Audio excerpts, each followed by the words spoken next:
اللهم صل على محمد وآل محمد.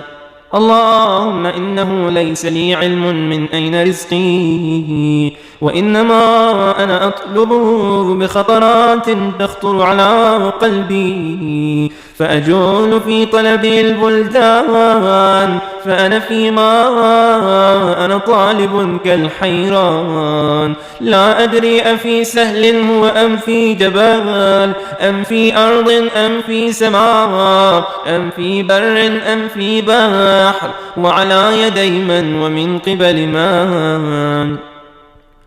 وقد علمت أن علمه عندك وأسبابه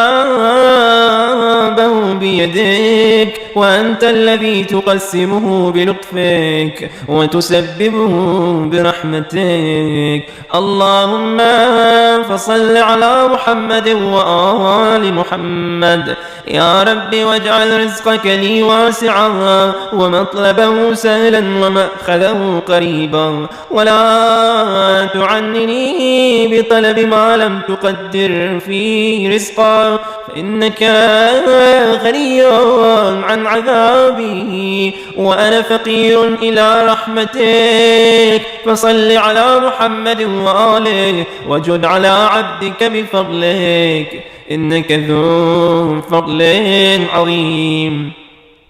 فصل على محمد وآله، وجد على عبدك بفضلك، إنك ذو فضل عظيم. وارحمنا برحمتك الواسعة يا أرحم الراحمين.